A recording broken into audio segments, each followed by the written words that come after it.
Hi అండి, welcome back to our channel PR kitchen vlogs. Hair oil నేను prepare చేసుకుంటాను కదండి ఇంట్లోనే. ఆ వ్లాగ్స్ ఎవరైనా చూడకపోతే కనుక చూసేయండి. ఇంకా హెయిర్ ఆయిల్ ప్రిపరేషన్లో నేను మందార పూలు అయితే ఖచ్చితంగా వేస్తాను అనమాట. ఇంటికి దగ్గరలో ఉన్న పూలన్నీ అయిపోతున్నాయని చెప్పేసి ఇంటికి కొంచెం దూరంలో ఉన్న మందార చెట్టు చాలా పెద్దగా అయితే ఉంటుందండి. నేను మొన్న చూశాను అనమాట. ఇంక అందుకని చెప్పేసి ఆ మందార చెట్టు దగ్గరికి అయితే వెళ్ళిపోయాము. నేను చెల్లి మా మహి కూడా అయితే వెళ్తాము అనమాట. వెళ్ళిన వెంటనే ఇక్కడ చూసి అయితే షాక్ అనమాట. ఒక 3 చెట్లు పక్కనే వేశారు. చాలా చాలా పెద్ద లావుగా అయితే ఉన్నాయన్నమాట. అది ఫుల్ బ్లాగ్ అయితే పోస్ట్ చేశాను, ఎవరైనా చూడకపోతే కనుక చూసేయండి. ఇంకా పైకి ఉన్న పూలు అయితే చందట్లేదు అని చెప్పేసి కింద పడిన పూలు కూడా వేరుకుని అయితే వచ్చాయన్నమాట. ఇక్కడ నేను కోసేయడం మా మహిళ అయితే కవర్లో వేసుకొని పట్టుకోవడం అనమాట. వాడు ఇంతవరకు తీసుకుని అయితే వచ్చాడు ఆ కవర్ అంతా కూడా.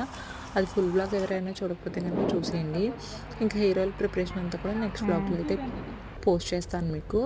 ఇంక ఇక్కడ ఈ మందార చెట్టు చాలా బాగుందని చెప్పేసి చిన్న చిన్న రబ్బలు అయితే విరుచుకుని ఇంటికి దగ్గరికి తీసుకొచ్చాము. అవైతే పాతేసాం అనమాట. ఈ వీడియో నచ్చితే లైక్ చేయండి, ఛానల్ సబ్స్క్రైబ్ చేయండి. Bye, thank you for watching.